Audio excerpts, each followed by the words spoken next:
Hi, everyone. Welcome to AirWaves, the TWU 556 podcast. My name is Josh Rosenberg, and I'm your second vice president. Today, we're going to talk to two women that chair really important committees, not only for our members, but also for their families. They provide a lot of great resources and really excited to dive in a little deeper with both of these committee chairs. Eileen Rodriguez chairs our Critical Incident Stress Management Committee, also commonly known as CISM, and Genesis DaVoy chairs our Scholarship Committee. Really looking forward to getting some more information, so let's get started. So here we are with Eileen Rodriguez, the chair of our Critical Incident Stress Management Committee, also known as CISM. Eileen has been here at Southwest Airlines since 1993. She's been involved with CISM since 2008. You've done a bunch of stuff here. You were a training instructor, you were a supervisor for a while. Of course, you're chair of our CISM committee, and then also you've helped out with training, right? Yes. Yeah, so you've done a lot. You've got a lot of experience all around the flight attendant world. So why don't you start out telling us just a little bit about CISM? CISM is a joint committee between Southwest Airlines and TWU Local 556. We serve as an EAP committee, and what we do is we help our flight attendants anytime they have a need where they need to talk to a peer-based committee. Mm-hmm. So so we know usually with the name Critical Incident Stress Management, we know if there's a critical incident on the plane, a CISM team member is probably going to reach out. But also what CISM does, they do a lot of personal issues, right? So can you tell us a little bit about what some of those may look like? Absolutely. We have flight attendants that call directly into our hotline due to stress, anxiety, and depression. Mm-hmm. We get a lot of calls from new hire flight attendants that are just getting involved in the position as being a flight attendant, and they're stressed and they don't know what to do. And sometimes they think, okay, I really don't want to do this position. I need help.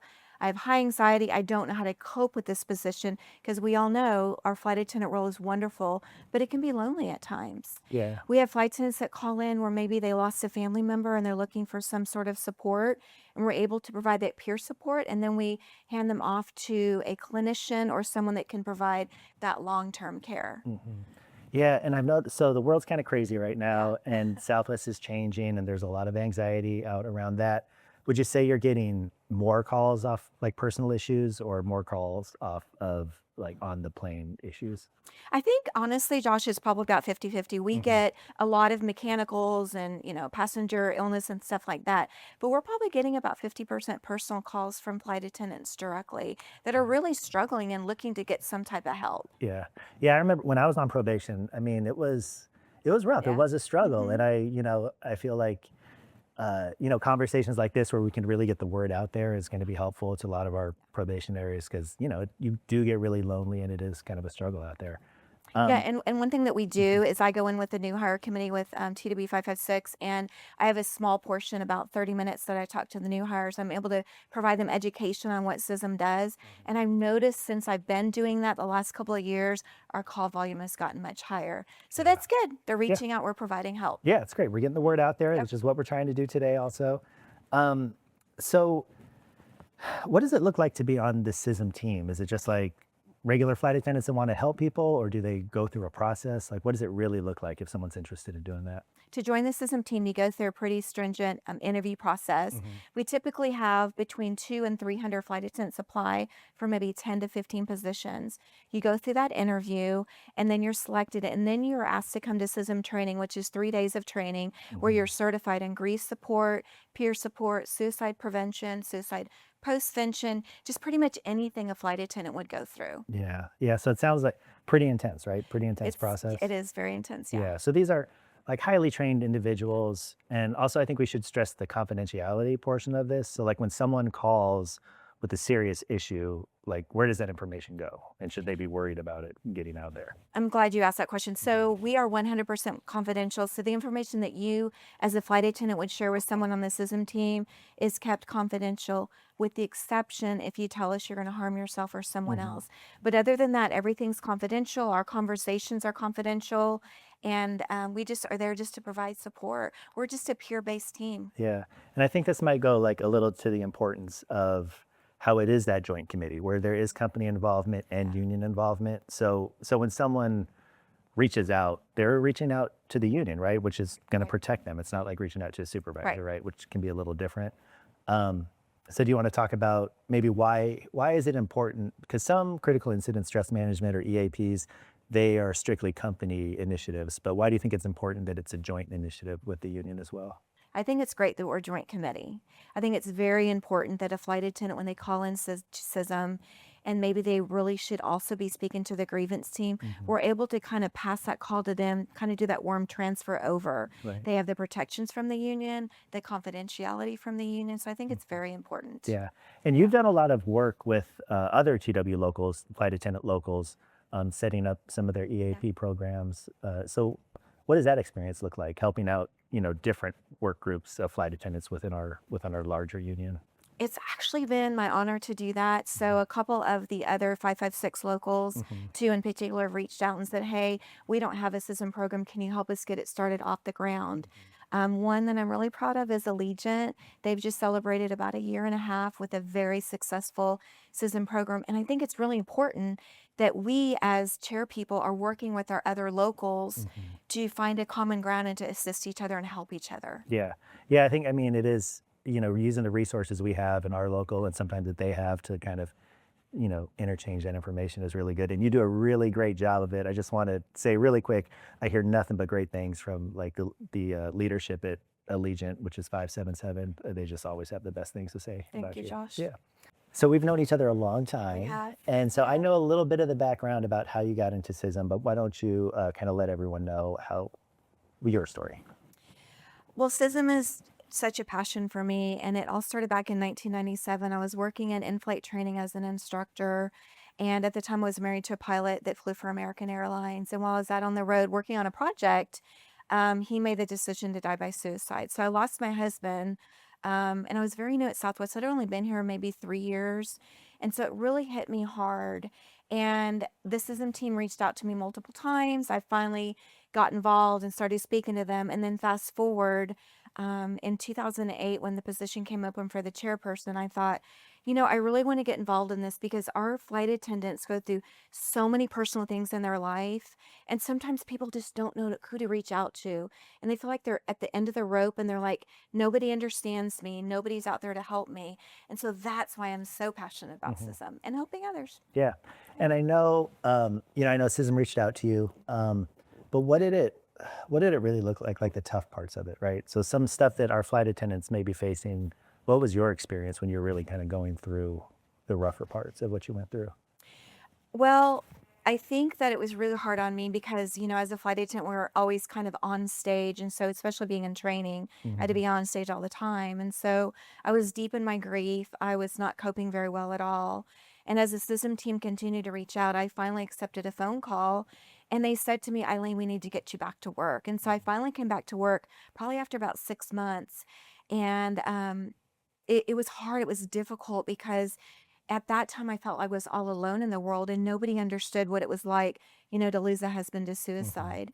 And ironically, when I accepted the position as a chairperson for CISM, one of the first calls we got to our hotline was a flight attendant that died by suicide on his overnight.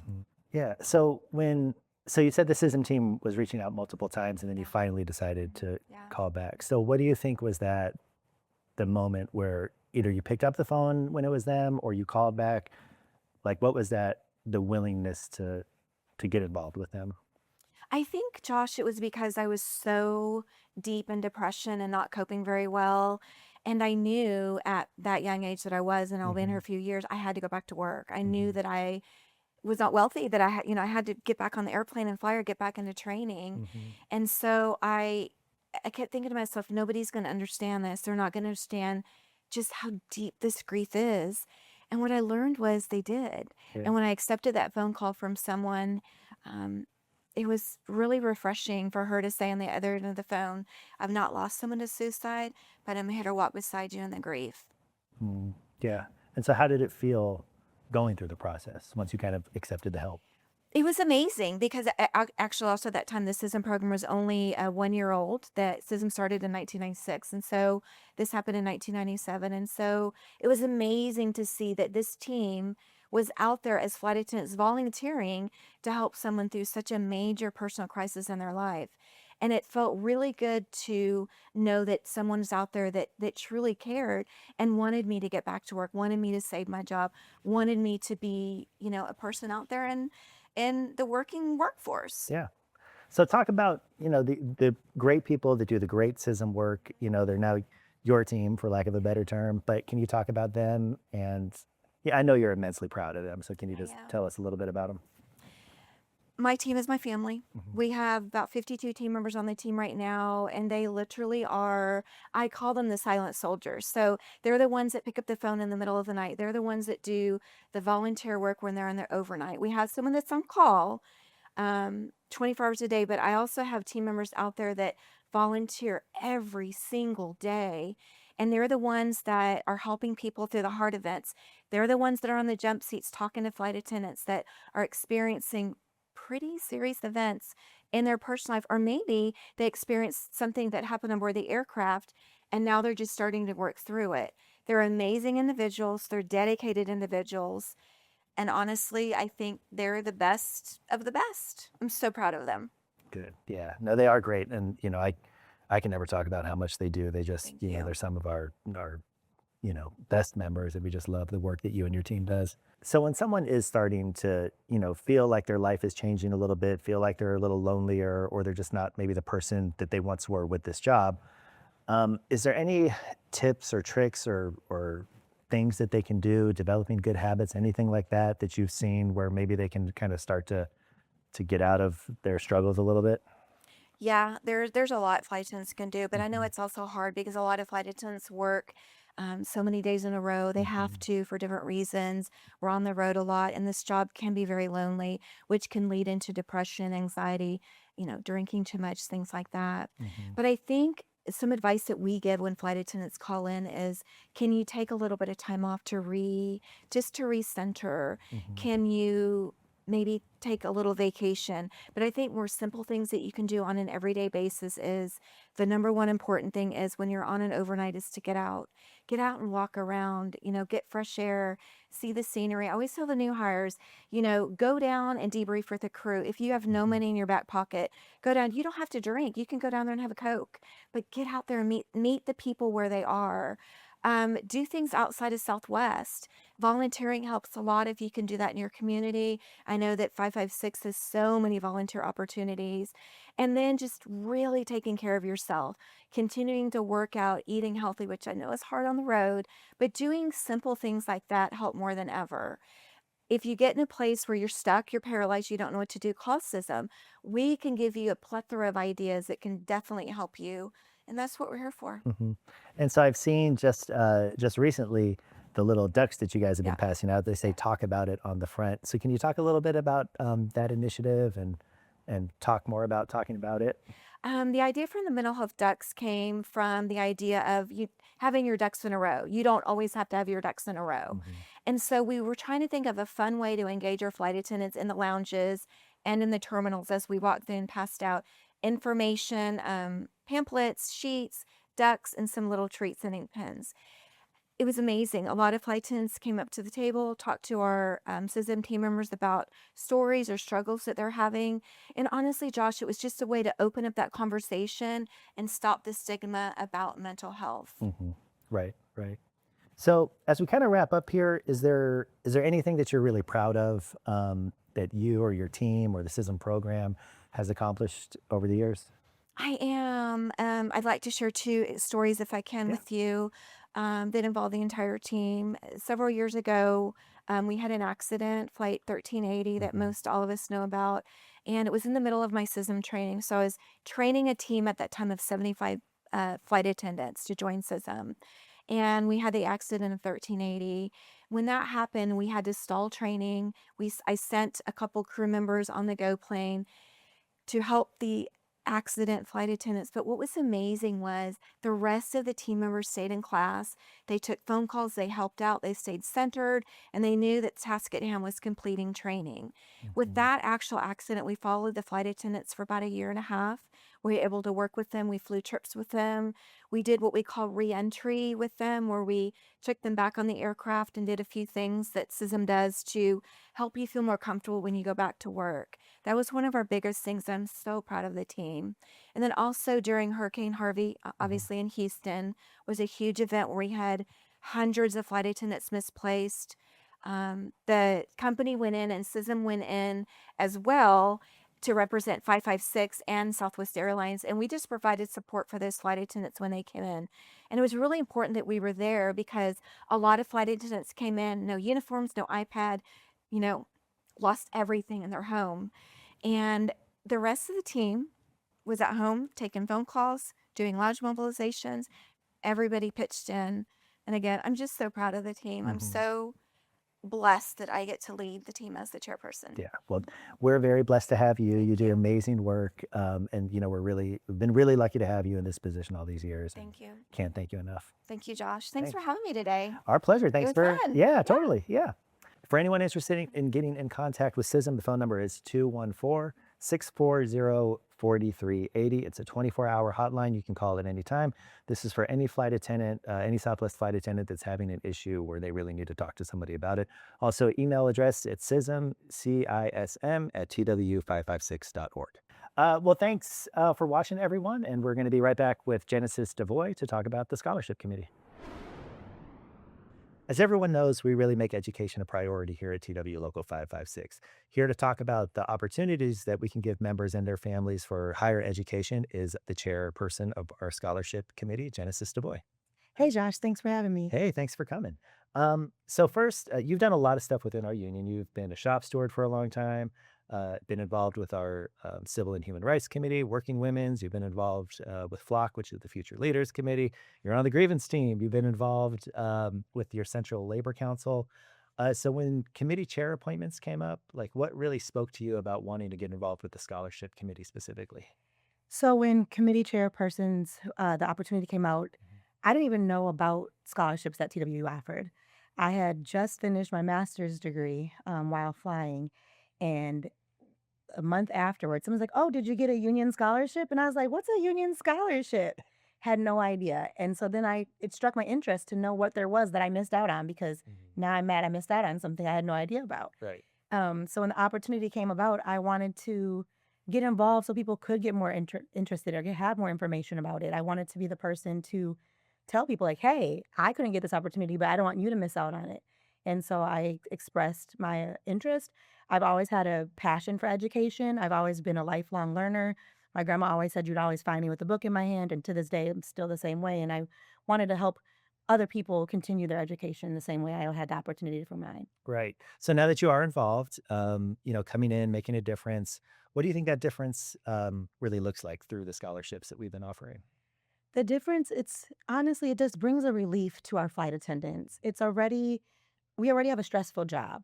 We're flying, we're gone from home several days a week. We have families, we have people we're taking care of, so much to do with our quality of life. And then on top of that, you're adding in studying on your overnights, not going out with the crews, and then having to figure out the financial burden of paying for that degree, picking up extra trips. So now you're gone for 6 days instead of just 2 or 3, or if you want to be a turn queen or king or Yeah. whatever. And so just having these scholarships, it adds that relief of not having to worry about how am I going to afford this? Do I have to take out another loan? If you're awarded that scholarship, that's just a couple of $1,000s that takes off of like your books or your tuition or even boarding if you are at your campus. Yeah. Yeah, I know. I was doing, virtual college for a while, and I thought, I'm just taking a few classes, so it's not that big of a deal. And it was like, it's the time I was taking off from flying and, the stress when I'm like, oh, I have a trip, but I also have a final coming up. Like, yeah, the awareness of these scholarships would have been really good back then, and I'm really glad that you're really pushing it so everyone knows Thank about it. you. Yeah. So speaking of the scholarships specifically, we offer 5 different ones. Can you walk us a little bit through of what they each look like? Yeah, so we have 5 scholarships. 4 scholarships are offered at a one-time, once per year scholarship of $2,500. And then we have one multi-year scholarship that is $5,000 dispersed over 4 years at $1,250. Each of our scholarships are very unique, but also very meaningful. They are all made in honor of past members or current members of our union, or union affiliates. And so with that, it's just very humbling to know that their legacy of those flight attendants that were here before is being continued and through our members or through our dependents. Mhm. Right. So can you talk a little bit about, the individuals who these scholarships are named after? Yes, so we have, let's start. We have 5 scholarships. Out of the 5, 3 of them are for members or their dependents. Mhm. Um, The first one, which is our multi-year scholarship, is after CJ Bostic. So it's a Charlene Jenkins CJ Bostic scholarship. Mhm. It's a 4-year scholarship as long as you meet the requirements of attending an HBCU and keeping and maintaining a GPA of 2.5 or higher. Mhm. Um, CJ Bostic was the first African American flight attendant at Southwest Airlines. And she joined the company when it was a very hard time to become a flight attendant as an African American and had to go through a lot of adversity. And we've seen that throughout life. And just even in current day, it's still kind of hard sometimes to not be afforded the same opportunities. So this scholarship was made in honor of her for those that attend HBCUs because they weren't able to attend PWIs or other academic programs prior to. You don't have to be an African American Mhm. student to go to an HBCU or to Right. be awarded this. I mean, you should know. You went Yeah. to an Yeah. HBCU, So HBCU, for those that don't know, is a historically black college or university. right. And so part of the virtual college that I was taking was through Central State University, which is a HBCU. It was when Union Plus was doing their free program. But yes, me as a straight white male took advantage of a HBCU, and it was a really great experience for sure. Yes, and then we also have the Madeline Howard Scholarship. Mhm. Madeline Howard is not a union member, but she's an honorary union member. She's worked for our local for almost 40 years, I believe. And her scholarship is focused on hospitality and just her commitment to the community. She's such a great community member and is loved by everybody that knows her. Yeah. She's still with us. So the great thing about her scholarship is she actually gets to weigh in on those that do apply. And it's very nice to get her perspective and see her genuine hearts because then it's going to somebody that she believes in as well. Yeah. And Maddie, like she's been around forever with our local, and she does really light up and like really love the opportunity to see like who can take advantage of it. So yeah, that's always really great to see every year. The last scholarship that we have that can go to members or their dependents is the Robert Trevor McDowell Atkins Scholarship. Mhm. This scholarship also was, like I mentioned, all of them are named after one of our favorite flight attendants. I didn't have the pleasure to meet Trevor, but everybody that has known him, speaks so highly of him and his compassion and how much he was involved with mental health and psychology and just involved in the CISM and it's on the CISM team. Mhm. So this scholarship is made in his honor, just due to all the dedication and work that he did and for all the members that needed assistance. Yeah. And then our last two scholarships, Paul Gaynor, he has been with the TWU 556 since the beginning of our chartering and helped with every single contract that we had until his retirement. His scholarship is focused on labor involvement and union advocacy. So we do give special consideration to those that are in that field or in the labor movement.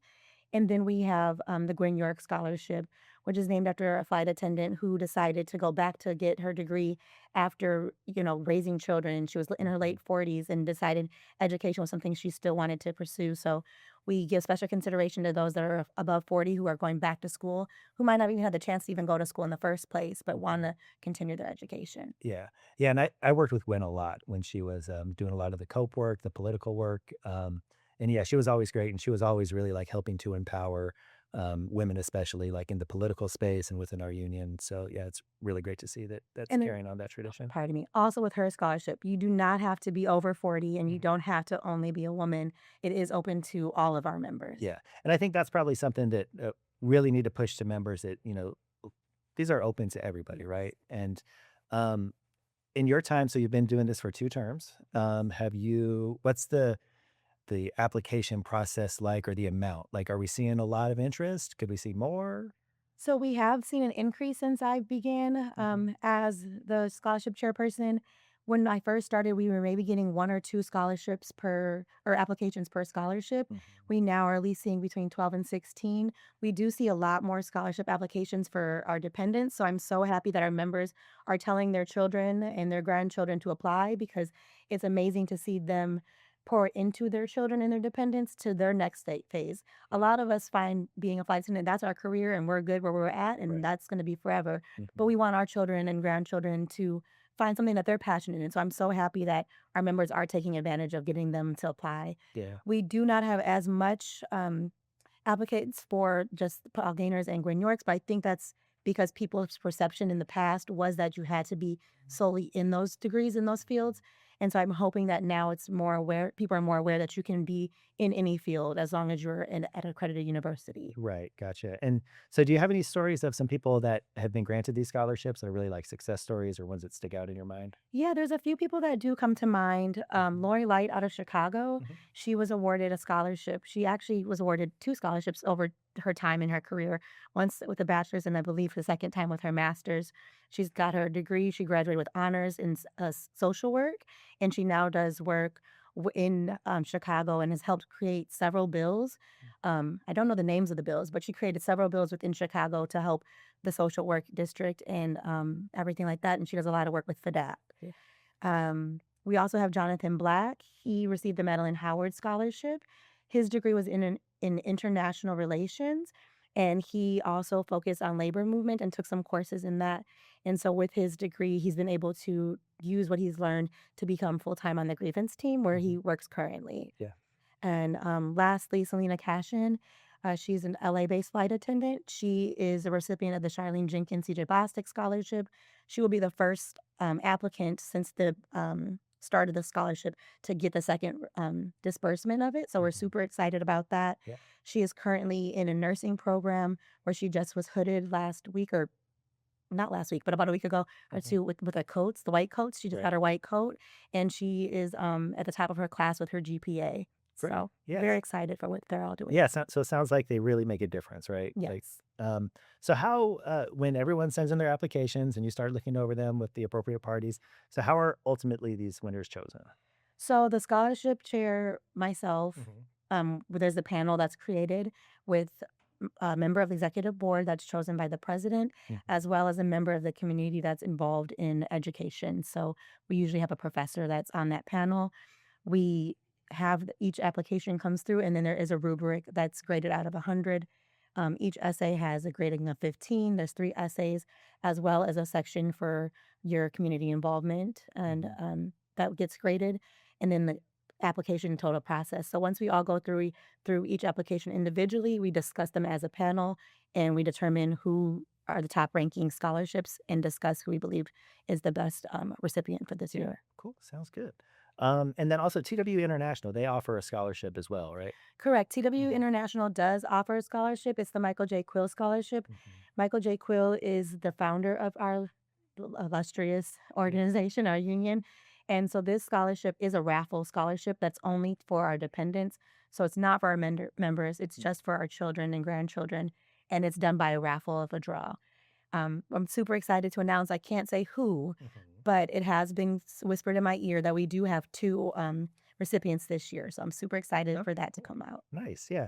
And so speaking of, so as we're recording this, we're in May going into June. Yes. So generally, like, when is the scholarship window open, and how do members apply for each of these? So the programs? scholarship window opens either in April or May, depending on the executive board and what's going on at that time. It's open for 45 days, and then the awards will be announced to the recipients in July and announced to our members by August, Okay. by the end of August. Applications are now strictly online. I have since I've been a scholarship chairperson, I went from paper applications to an online process. Oh, also, I forgot to mention, it is applications when we do go through them, they are done anonymously. So we do not know who the member or the dependent is while we're reading the applications until we are awarding them. Gotcha. Okay, sounds good. So I want to really thank you for joining us and doing all the work that you do with the scholarship committee and really like advancing this so our members, can get those resources that's, really important and helpful for higher education. Do you have any final thoughts to share about the scholarships or the process or why people should do it? Please apply. The money is there. The education is open for anybody. Education is something you can get just from walking down the street, but also you can find it in books. And I just hope that whoever is interested in learning more, becoming more involved in the union or within the job, or just wanting to increase their livelihood and their knowledge, just get involved in school. If you have any questions, I can help. Cool. Sounds good. So for this round of scholarships, what's the deadline to apply? The deadline to apply is June 22nd. So make sure you have your application in by June 22nd at 11:59 p.m. Central Time. June 22nd, 11:59 p.m. Central Time. Yes. Okay, cool. So you can reach out to scholarship at twu556.org. And again, Genesis, just want to thank you so much for being here and all the work that you're doing to really push this forward as a great resource for our members and their families. Thanks for having me, Josh. Thanks. So first, thanks to both of you for the really great info and all the hard work that you both do and all the resources that you provide for flight attendants. We really appreciate it. But it wouldn't be a flight attendant podcast if we didn't talk about some fun stuff, right? Yes. So I was thinking, let's talk about our favorite celebrities that we've ever had on a flight.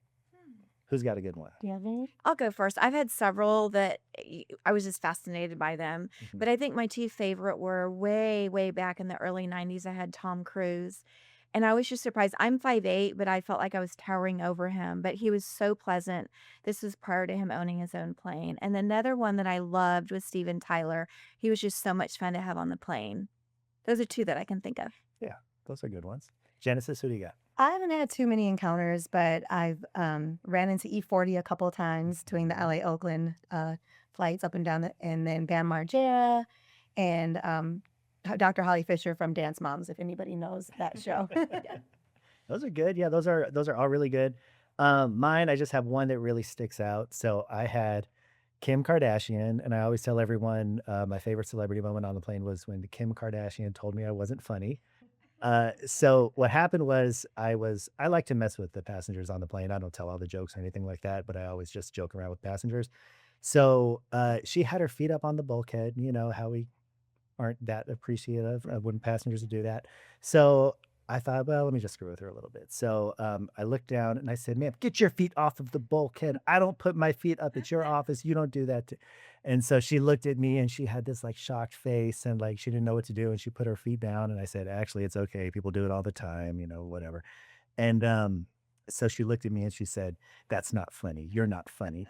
But her assistant said, come on, Kim, that was pretty funny. And then Kim said, all right, it was pretty funny. So That's interesting. Yeah. I would have been too scared to probably say something, but Yeah. just be like, keep your feet up there. Those are probably some really nice Louis Vuittons or something. right? Yeah. No, my crew member was kind of freaking out because we were like picking up trash and she was coming right behind me and saying, no, he's just joking. He's just joking. And like, yeah, whatever. So That's fun. yeah, our fun loving attitudes, right? I know Patti LaBelle was on the plane the other day.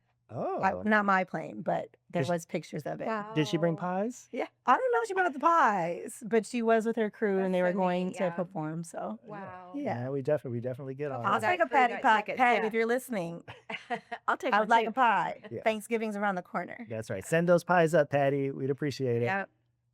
Well, again, thanks everyone so much. Thanks for telling your celebrity stories here. And of course, all the work that both of you do. We really, really appreciate it. Thanks everyone for tuning in to this episode of AirWaves, and we'll see you again real soon.